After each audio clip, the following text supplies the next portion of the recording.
Էգեյան ծովի կղզիները կզինվեն Անկարայի դեմ։ Աթենքի համար աննախադեպ այս հայտարարությունը խաթարել է Հունաստան-Թուրքիա վերջին տարիների հարաբերական անդորը։ Հունաստանի պաշտպանության նախարար Նիկոս Դենդիասը Թուրքիան անվանել է իր երկրի համար ամենամեծ սպառնալիքը։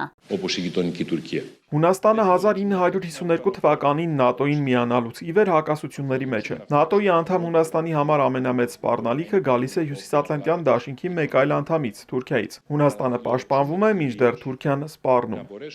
Ուժային կառույցի ղեկավարը խոստացել է Թուրքիայի զսպման համալիր ծրագիր մշակել։ Էգեյան ծովում Հունաստանի պաշտպանական դոկտրինը հիմնովին փոխվելու է։ Նախկինում բանակը պաշտպանում էր ցամաքը, նավատորմը ծովը, ավիացիան երկինքը։ Թուրքիայի դեմ հելենական նոր ծրագիրը կոչվում է Աքիլեսի վահան։ Մենք կորդեգրենք գոտու արգելափակման ռազմավարությունը։ Այժմ կփակենք Էգեյան ծովը ցամաքից։ Ծովը կպաշտպանվի հարյուրավոր, անգամ հազարավոր կղզիներում տեղակայված շարժական հրթիռային մարտկոցներով։ Ռազմածովային ուժերը Էգեյան ծովի նեղ ջրերում սահմանափակվելու փոխարեն ազատորեն կգործեն միջերկրական ծովի արևելքում։ Մենք հրթիռներով կփակենք Էգեյան ծովը ցամաքից։ Հակաօդային պաշտպանության համակարգում ևս նմանատիպ փոփոխություններ են իրականացվում, վստահեցրել է ուժային կառույցի ղեկավարը։ Թուրքիայում հիստերիա է բարձրացրել Հունաստանի զինանոցի արդիականացումը։ Առայժմ թուրքական մեդիա հարթակում խորացել է ռազմատենչ հռետորաբանությունը։ Անկարայում հույն նախարարի հայտարարություններն ընդունել են որպես Էգեյան տարածաշրջանում ծովային հաղորդակցությունների վերահսկողության մարտահրավեր։ Այս իրավիճակը կարող է հանգեցնել մի ճգնաժամի, որը լարվածությամբ կգերազանցի 2020 թվականի իրադարձությունները։ 5 տարի առաջ Հունաստանն ու Թուրքիան պատերազմի շեմին էին միջերկրական ծովի գազի հանքավայրերի վերահսկողության իրավունքի պատճառով։ Թուրքական պարբերականներից մեկն էլ հռետորական հարց է տվել հեգնելով։